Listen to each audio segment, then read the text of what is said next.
परमेश्वर का धन्यवाद हो सुंदर दिन के लिए। इस पवित्र दिन के लिए हम परमेश्वर की स्तुति और प्रशंसा करते हैं जो बना के हमें दिया है।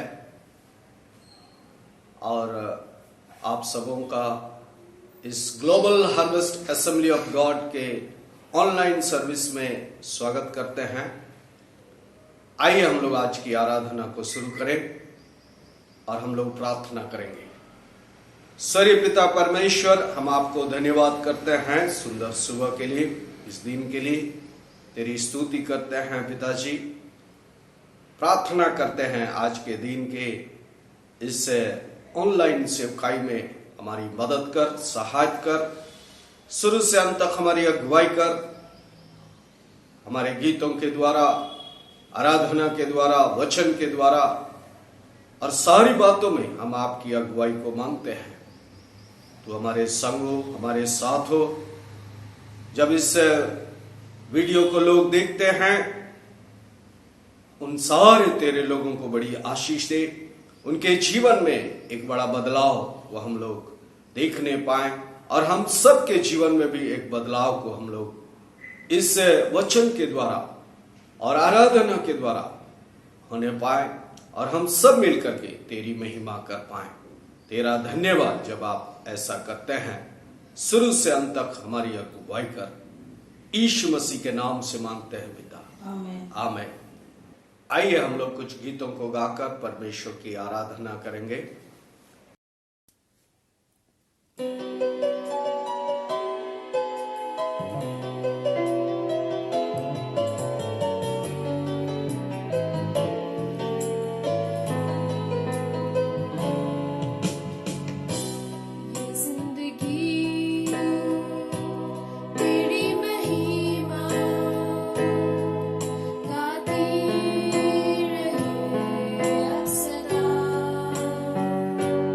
ये जिंदगी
पिछला सब भूल कर मैं आगे ही दौड़ा चलूं, जो मेरे लिए धन था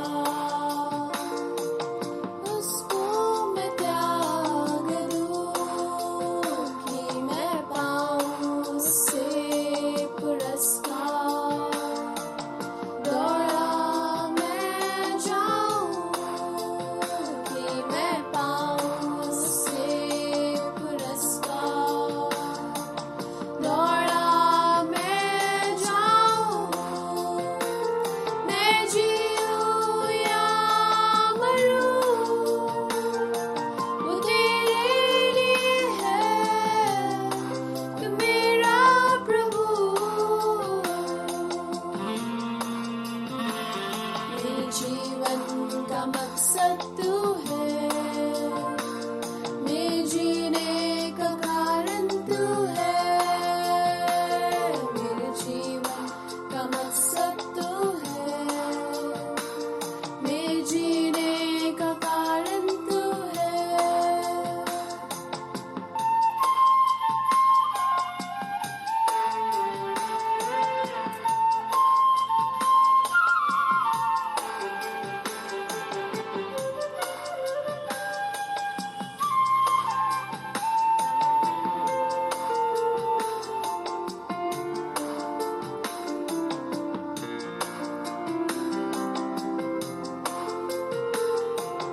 मुझ पर हुई है कृपा,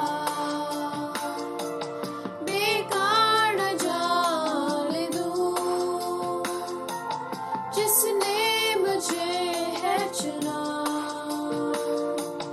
उसकी ओर मैं बढ़ूं। मुझ पर हुई है कृपा, बेकार न जाने दूं, जिसने मुझे है चुना उसकी ओर मैं बढ़ूं, कि मैं देखूं तेरी सलीब पर खींचा मैं जाऊं, कि मैं देखूं तेरी सलीब पर खींचा मैं जाऊं, मैं जीऊं या मरूं, वो तेरे लिए है तू मेरा प्रभु।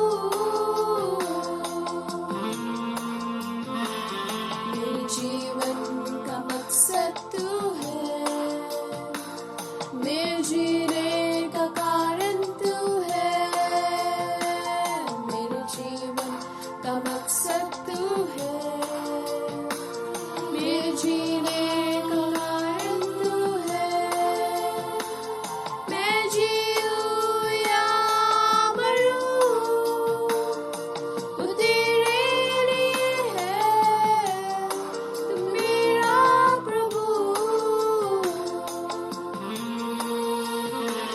मेरे जीवन का मकसद तू है, मेरे जीने का कारण तू है।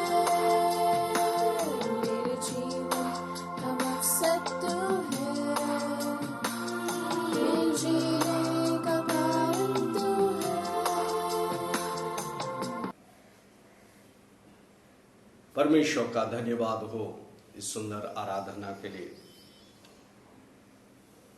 इन दिनों में हम लोग मत्ती रचित सुसमाचार का अध्ययन कर रहे हैं और आज हम लोग 19 अध्याय के 16 से लेकर 30 पद को पढ़ेंगे। मत्ती रचित सुसमाचार उसका 19 अध्याय 16 से लेकर 30 पद। और जब हम लोग इसको पढ़ते हैं, यहाँ पर हम लोग धनी मनुष्य और अनंत जीवन के बारे में देखते हैं। यीशु मसीह के पास में एक दिन एक धनी युवक आया, जवान आया और आकर के यीशु मसीह से प्रश्न करता है कि हे गुरु, मैं कौन सा भला काम करूं कि अनंत जीवन पाऊं। आज हमारा विषय है कैसे अनंत जीवन को प्राप्त करें। यीशु मसीह का इस पृथ्वी पर आने का एकमात्र उद्देश्य था कि सारे मनुष्य उसके द्वारा, उसके नाम पर विश्वास करने के द्वारा, उसको अपना प्रभु बनाने के द्वारा अनंत जीवन को प्राप्त करें। यूहन्ना रचित सुसमाचार उसके 5 अध्याय और 24 पद में लिखा है कि जिन्होंने उस पर विश्वास किया वे लोग मृत्यु से पार होकर के जीवन में प्रवेश किए हैं, अर्थात उस अनंत जीवन में प्रवेश किए हैं। इस अनंत जीवन के बारे में पूरा बाइबल वर्णन करता है और यह अनंत जीवन मनुष्य के लिए है। हर एक मनुष्य के लिए परमेश्वर ने एक अनंत के लिए बनाया है और उसी अनंत जीवन के पाने के लिए यह धनी युवक यीशु मसीह के पास में आता है और कहता है कि मैं कौन सा भला काम करूं कि अनंत जीवन पाऊं। आइए हम लोग पढ़ेंगे इस मत्ती रचित सुसमाचार 19 अध्याय और उसका 16 और 17 पद।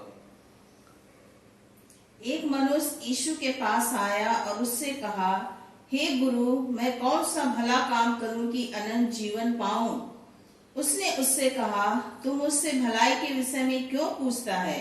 भला तो एक ही है, पर यदि तू जीवन में प्रवेश करना चाहता है तो आज्ञाओं को माना कर। यहाँ पर सबसे पहला चीज हम लोग देखते हैं कि यीशु मसीह के पास में यह जवान आके कहता है कि हे गुरु, मैं कौन सा भला काम करूं कि अनंत जीवन पाऊं। यीशु मसीह उसे समझाते हैं कि कोई भी मनुष्य अपने भले कामों के द्वारा अनंत जीवन को नहीं प्राप्त कर सकता है। आत्मिक उद्धार भले कामों के द्वारा नहीं मिलता है। जब हम लोग एफिसियों की पत्री उसका 2 अध्याय 8 और 9 पद और तीतुस का 3 अध्याय 5 पद को पढ़ते हैं, वहां पर साफ रीति से पौलुस कहता है कि किसी प्रकार की भले काम के द्वारा हम अनंत जीवन को नहीं प्राप्त कर सकते हैं।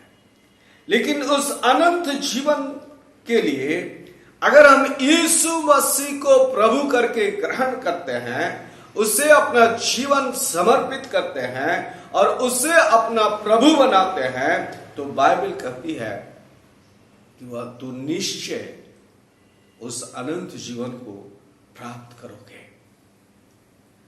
दूसरी बात हम लोग आगे देखते हैं कि यीशु मसीह इस जवान से कहता है कि तू तो आज्ञाओं को जानता है और उनको माना कर। यीशु से यह जवान पूछता है, कौन सी आज्ञाएं? तो वह यीशु मसीह उन्हें आज्ञाओं का एक लिस्ट देते हैं, एक सूची को देते हैं। कहता है, हत्या न करना, व्यभिचार न करना, चोरी न करना, झूठी गवाही न देना, अपने पिता और अपनी माता का आदर करना और अपने पड़ोसी से अपने समान प्रेम रखना। यीशु मसीह एक आज्ञाओं का सूची को देते हैं उसके 18 और 19 पद में। और वह जवान कहता है, इन सब को तो मैंने माना है। और मरकुस कहता है कि उनको लड़कपन से ही मानते आया हूं। अब मुझ में किस बात की घटी है कि मैं अनंत जीवन को प्राप्त नहीं कर सकता हूं। अर्थात व्यवस्था के नियम और विधि या कार्य हमें अनंत जीवन नहीं दे सकते हैं। अनंत जीवन व्यवस्था के द्वारा नहीं है। अनंत जीवन यीशु मसीह पर विश्वास और भरोसा करने के द्वारा है। रोमियो की पत्री में पौलुस कहता है कि यीशु मसीह व्यवस्था को पूरा करने के लिए आया। जब हम यीशु मसीह को प्रभु करके ग्रहण करते हैं तो उसकी सारी व्यवस्थाओं का हम अपने आप में पूरा करते हैं, क्योंकि यीशु मसीह व्यवस्थाओं का पूरक है। इसलिए अनंत जीवन ना तो हमारा भले कामों के द्वारा है और ना उन व्यवस्था की बातों के द्वारा है। तब यीशु मसीह इस जवान से कहते हैं, अगर उसके 21 और 22 पद को पढ़ेंगे, उसमें बहुत ही सुंदर एक बात को हम लोग देखते हैं। पढ़िए उसके मत्ती रचित सुसमाचार 19 अध्याय और उसके 21 और 22 पद को पढ़े। यीशु ने उससे कहा, यदि तू सिद्ध होना चाहता है तो जा, अपना माल बेचकर कंगालों को दे और तुझे स्वर्ग में धन मिलेगा, और आकर मेरे पीछे हो ले। परंतु वह जवान यह बात सुन उदास होकर चला गया, क्योंकि वह बहुत धनी था। परमेश्वर का धन्यवाद हो। यहां पर हम लोग देखते हैं यीशु इस जवान से कहते हैं, यदि तू सिद्ध होना चाहता है, if you want to be a perfect one. बड़े प्रेम के साथ यीशु ने इस जवान को कहा, तो तू एक काम कर कि जा, अपना सारा माल धन संपत्ति जो तेरे पास में है उन सब को बेचकर कंगालों में बांट दे, और तुझे स्वर्ग में धन मिलेगा, और आकर मेरे पीछे हो ले। परंतु वह जवान 22 पद में कहता है, सुनकर उदास होकर चला गया, क्योंकि वह बहुत धनी था। मेरे प्यारों, धन स्वराज के विरोध नहीं है, धन बुरा नहीं है, लेकिन धन का लोभ बुरा है।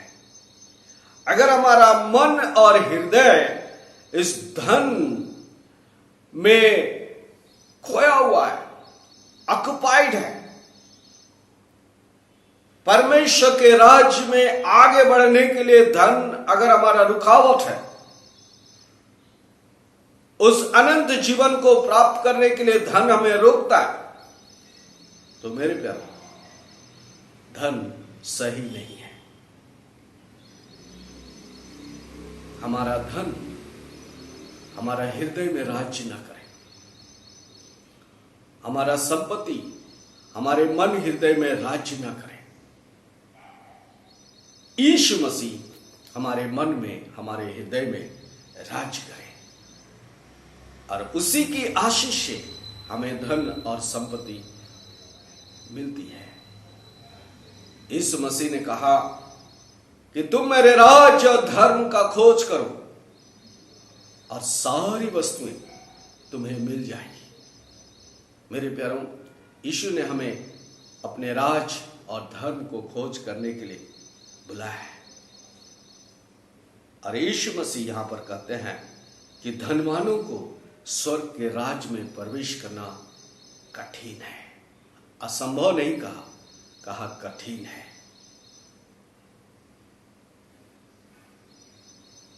और इन बातों को सुनकर सारे चेले यीशु से पूछने लगे। उसके अगर 25 और 26 पद को पढ़ेंगे तो वहां पर हम लोग बहुत ही सुंदर प्रश्न को सुनते हैं। पढ़िए मत्ती रचित सुसमाचार 19 अध्याय उसके 25 और 26 पद। यह सुनकर चेलों ने बहुत चकित होकर कहा, फिर किसका उद्धार हो सकता है? यीशु ने उनकी ओर देखकर कहा, मनुष्यों से तो यह नहीं हो सकता, परंतु परमेश्वर से सब कुछ हो सकता है। इन सारी बातों को सुनकर कि भले कामों के द्वारा अनंत जीवन नहीं मिल सकता है, व्यवस्था का पालन करने के द्वारा अनंत जीवन नहीं मिल सकता है, और न धन पर भरोसा रखते हुए अनंत जीवन मिल सकता है, इन बातों को सुन करके चेले लोग एक साथ यीशु मसीह से इस प्रश्न को पूछने लगे, फिर किसका उद्धार हो सकता है, किसको अनंत जीवन मिल सकता है? यीशु ने उनकी ओर देखकर कहा, मनुष्यों से तो यह नहीं हो सकता, परंतु परमेश्वर से सब कुछ हो सकता है। परमेश्वर से सब कुछ हो सकता है। अर्थात अनंत जीवन मनुष्यों के द्वारा प्राप्त नहीं हो सकता। अनंत जीवन परमेश्वर का दान है। और जब हम यीशु मसीह पर विश्वास करते हैं तो सारे विश्वास करने वालों को परमेश्वर यह दान जो अनंत जीवन का है हमको और आपको देता है। परमेश्वर का धन्यवाद हो जब परमेश्वर हमारे जीवन में इन बातों को पूरा करता है। पतरस यीशु मसीह से प्रश्न करता है कि देख प्रभु, हम तो सब कुछ छोड़कर तेरे पीछे हो लिए हैं। पढ़िए उसके इस 19 अध्याय के मत्ती रचित सुसमाचार उसके 27 और 28 पद को पढ़िए। देखिए बहुत सुंदर जो है यहाँ पर पतरस का प्रश्न और यीशु मसीह के उत्तर को हम लोग देखते हैं। पढ़िए उसके 27 और 28 पद को। इस पर पतरस ने उससे कहा, देख हम तो सब कुछ छोड़ के तेरे पीछे हो लिए हैं, तो हमें क्या मिलेगा? यीशु ने उनसे कहा, मैं तुमसे सच कहता हूँ कि नई सृष्टि में जब मनुष्य का पुत्र अपनी महिमा के सिंहासन पर बैठेगा, तो तुम भी जो मेरे पीछे हो लिए हो 12 सिंहासनों पर बैठकर इस्राएल के 12 गोत्रों का न्याय करोगे। परमेश्वर का धन्यवाद हो। पतरस यीशु मसीह से पूछते हैं, प्रभु देख हम तो सब कुछ छोड़ के तेरे पीछे हो लिए हैं, तो हमें क्या मिलेगा?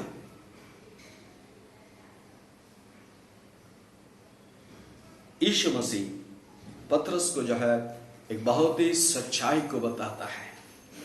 कहता है कि नई सृष्टि में मेरे प्यारों, अर्थात ये जो सृष्टि हम लोग देख रहे हैं, इस सृष्टि का एक दिन अंत होना है। इस सृष्टि का बदलाव होना है, नई सृष्टि होना है। और उस नई सृष्टि में यीशु मसीह अपनी महिमा के सिंहासन पर बैठेगा। और तुम जो मेरे 12 चेले हो, उन 12 सिंहासनों पर बैठकर इस्राएल के 12 गोत्रों का न्याय करोगे। जब हम लोग इस वचन को ध्यान से पढ़ते हैं, यहां लिखा है, तो तुम भी जो मेरे पीछे हो लिए हो, अभी भी उसके पीछे हो, जीवन के अंत तक उसके पीछे बने हुए हो, उस यीशु मसीह के पीछे बने हुए हो, उस यीशु मसीह के पीछे चल रहे हो। मेरे प्यार, हमारा वह दिन होगा, हम इस पृथ्वी पर यीशु मसीह के साथ में न्याय सिंहासन पर बैठेंगे। जब हम उसके पीछे पूरी रीति से सारी बातों को छोड़कर, सारी चीजों को छोड़कर हो लेते हैं। और दूसरी बात, यहाँ पर उसके 29 पद में लिखा है, मत्ती रचित सुसमाचार उसका 19 अध्याय और उसका 29 पद में लिखा है, 29 में ऐसा लिखा है, आप पढ़िए। और जिस किसी ने घरों या भाइयों या बहनों या पिता या माता या बाल बच्चों या खेतों को मेरे नाम के लिए छोड़ दिया है, उसको 100 गुना मिलेगा और वह अनंत जीवन का अधिकारी होगा। आमीन। यहाँ पर हम लोग देखते हैं कि क्या क्या हमें छोड़ना है। यीशु मसीह के पीछे आने का मतलब है कि हम उन सारी बातों को जो हमें उसके पीछे होने में रोकता है, उसके नाम के लिए हमको और आपको छोड़ने की जरूरत है। मेरे प्यारों, मेरा कहने का मतलब है कि यीशु मसीह के पीछे होकर चलना सबसे उत्तम भाग हमारा है। सबसे उत्तम चीज यीशु मसीह के पीछे हो लेना, और उसके पीछे हो लेने में जो कुछ हमें रोकता है, उन सारी चीजों को हमें छोड़ने की जरूरत है। चाहे कितना ही नजदीक का रिश्ता हो, चाहे कितना ही बड़ा रिश्ता हो, हमें उन सब को छोड़ने की जरूरत है। या जो कुछ हमारे पास में है, उस यीशु मसीह के पीछे चलने से रोकता है, उसे त्यागने की जरूरत है। और जब हम ऐसा करते हैं यीशु मसीह के नाम में, यीशु मसीह वायदा करता है हमसे और आपसे कि उसको इस पृथ्वी पर 100 गुना मिलेगा। हालेलुया। इस पृथ्वी पर 100 गुना मिलेगा। जो कुछ यीशु मसीह के नाम से हम छोड़ते हैं, उन सब में वो हमें 100 गुना देता है। और दूसरी बात यहां पर कहता है, वह अनंत जीवन का अधिकारी होगा। परमेश्वर का धन्यवाद हो। और अंत में एक बहुत बड़ा सच्चाई इस 30 पद में हमको और आपको मिलता है। आइए हम लोग पढ़े 30 पद को। परंतु बहुत से जो पहले हैं पिछले होंगे, और जो पिछले हैं पहले होंगे। एक बहुत बड़ा सच्चाई यीशु मसीह जो है इस 30 पद में कहते हैं कि बहुत सारे ऐसे हैं जो आज पहले हैं, अर्थात वे लोग जो धन में सबसे पहले हैं, एजुकेशन में, पढ़ाई लिखाई में बहुत आगे हैं, स्टेटस में यानी स्तर में बहुत आगे हैं, टैलेंट्स में यानी गुणों में बहुत आगे हैं, अपॉर्चुनिटीज में आज पहले स्थान में हैं, अर्थात अवसर में सबसे आगे हैं, आदर और सम्मान इस पृथ्वी पर इवन कलीसिया में सबसे आगे हैं। मेरे प्यारों, अगर उस समर्पण में आगे नहीं है जो यीशु मसीह के पीछे चलने में होना चाहिए, तो वे लोग यीशु मसीह कहता है पीछे हो गए।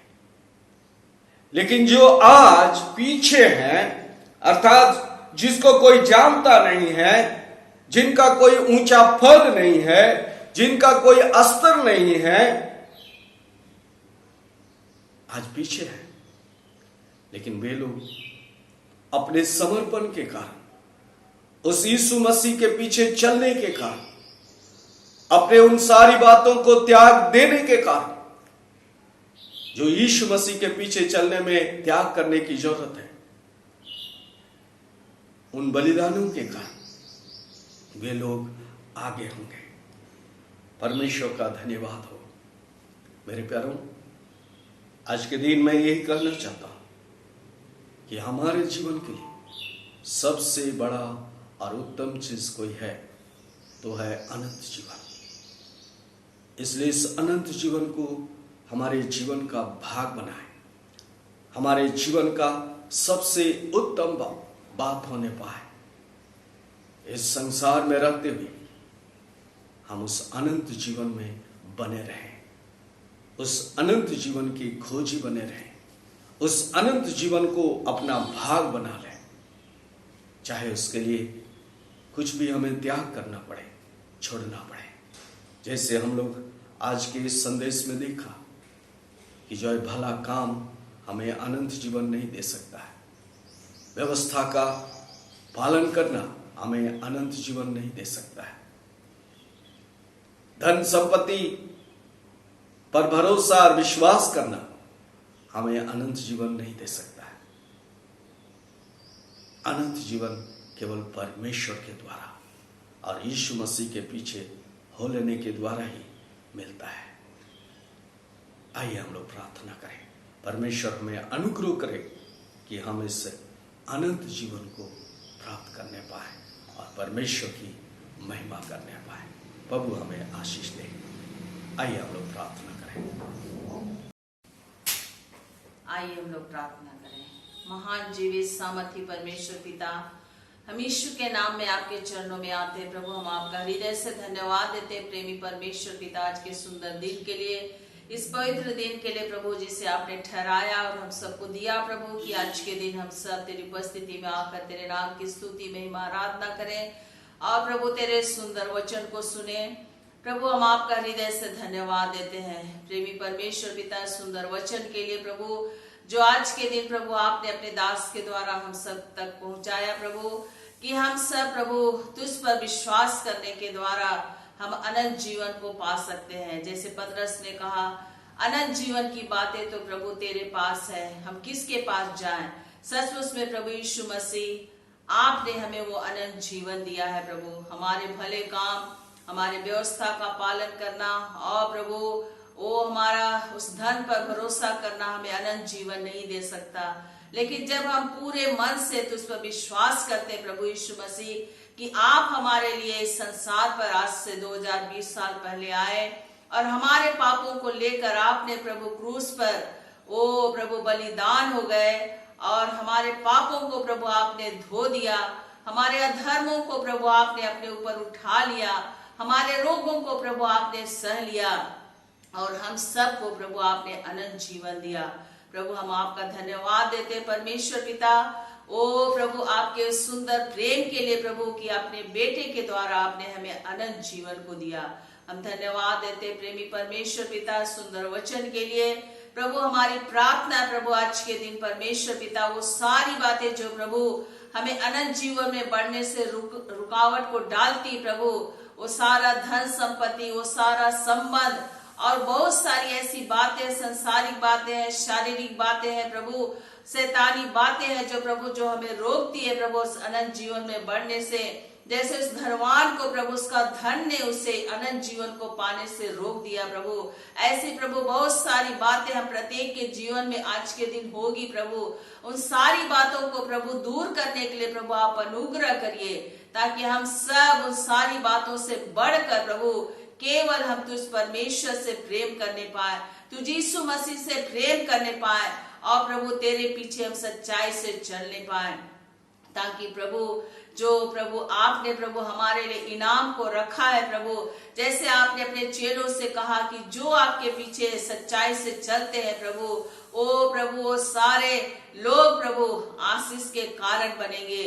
और प्रभु आपने अपने चेलों को वो प्रभु अधिकार को दिया है प्रभु, कि जब आप उस महिमा के सिंहासन पर विराजमान होंगे, ओ प्रभु आपके साथ वो सारे चेले लोग उन इस्राएल के सारे 12 गोत्रों का वो न्याय करेंगे। सचमुच में परमेश्वर पिता धन्यवाद देते प्रभु इस सारी आशीषों के लिए, सारे उन भरपूरियों के लिए जो आप हमें देते हैं प्रभु यीशु मसीह के नाम में। प्रभु हम धन्यवाद देते हैं प्रभु तेरे सारे प्रभु उन आशीषों के लिए। हम धन्यवाद देते प्रेमी परमेश्वर पिता, विशेषकर आज की सुबह प्रभु हम अपने कलीसिया के लोगों को आपके हाथ में देते प्रभु। इस समय सब लोग जब अपने अपने घरों में प्रभु आराधना को कर रहे हैं, प्रार्थना को कर रहे हैं परमेश्वर पिता, आप उन्हें आशीष दीजिए प्रभु और उनके घर की सारी समस्याओं को, परेशानियों को, बीमारियों को, दुखों को आप दूर करिए प्रभु। और अपनी महिमा का कारण बनाइए। विशेषकर हम प्रार्थना करते हैं इस समय प्रभु, हमारे देश में जो समस्या चल रहा है प्रभु, हमारे प्रदेश में, हमारे नगर में, पूरे विश्व में प्रभु, जो कोरोना वायरस का प्रभु अफेक्ट है प्रभु, दिन प्रतिदिन बढ़ते जा रहा है प्रभु, हम प्रार्थना करते परमेश्वर पिता इस पर आपका नियंत्रण होने पाए प्रभु। हम प्रार्थना करते हैं प्रभु, इस कोविड-19 से पूरी रीति से प्रभु हमारे देश को आजाद कर प्रभु, और हर एक को प्रभु ये समझने के लिए प्रभु आप अनुग्रह दे प्रभु कि परमेश्वर केवल आप ही हैं जो इस सारी महामारियों से बचाने वाले परमेश्वर है। मनुष्य तो कोशिश करता है प्रभु, मनुष्य कोशिश भी कर रहा है प्रभु, लेकिन उसके वश में वो नहीं है प्रभु। केवल आप परमेश्वर है जो सारी बातों पर नियंत्रण रखने वाले परमेश्वर है। हमारी प्रार्थना है प्रभु, इस सारे कोविड-19 को प्रभु आप परमेश्वर रोकिए प्रभु, और हम हरेक को प्रभु आजाद करिए। हम धन्यवाद देते प्रेमी परमेश्वर पिता जब आप ऐसा करते हैं, हम तारीफ करते, महिमा करते प्रभु, धन्यवाद करते, सारी आदर महिमा हम आपको देते हैं। प्रार्थना यीशु मसीह के नाम से मांगते हैं, आमीन।